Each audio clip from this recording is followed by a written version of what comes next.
गांव के एक कोने में एक पुरानी हवेली खड़ी थी। लोग उसे भूतिया हवेली कहते थे। हवेली की दीवारें टूटी हुई थीं और अंदर से अजीब सी हवा आती थी। कहते हैं रात के समय वहां से अजीब आवाजें आती हैं। मीरा, क्या तुम सच में हवेली के अंदर जाने के लिए तैयार हो? ये जगह काफी डरावनी लग रही है। हाँ राजू, मैं नहीं डरती।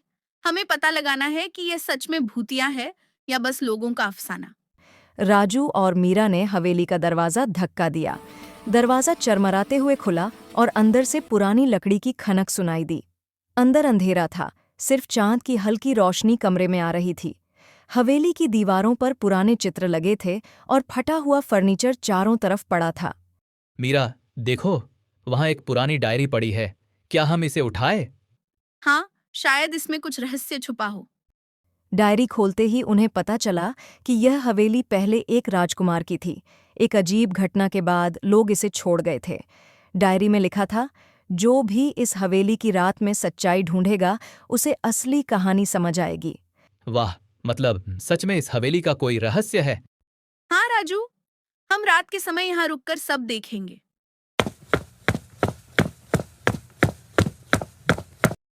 वो दोनों चुपचाप सीढ़ियों पर जाकर छुप गए।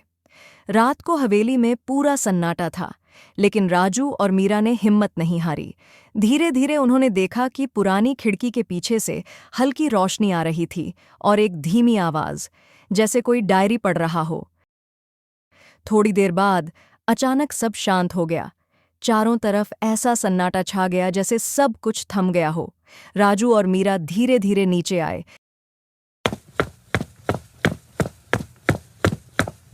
फर्श पर पड़ी डायरी को उन्होंने उठाया और उसे ध्यान से पढ़ने लगे। जैसे ही उन्होंने डायरी को ध्यान से पढ़ा, रहस्य सामने आ गया। हवेली कभी एक खुशहाल परिवार की थी। डायरी बस उनके यादों का हिस्सा थी। हवेली डरावनी दिखती थी, लेकिन सच में यह सिर्फ पुरानी यादों का घर थी। मीरा, सच जानकर लगा कि डरना बेकार था। हाँ राजू, अब मैं समझ गई। हर पुरानी चीज के पीछे एक कहानी छुपी होती है। इस तरह राजू और मीरा ने पुरानी हवेली का रहस्य समझा और गांव के लोगों को भी बताया कि कभी-कभी डर सिर्फ अफसानों का नतीजा होता है।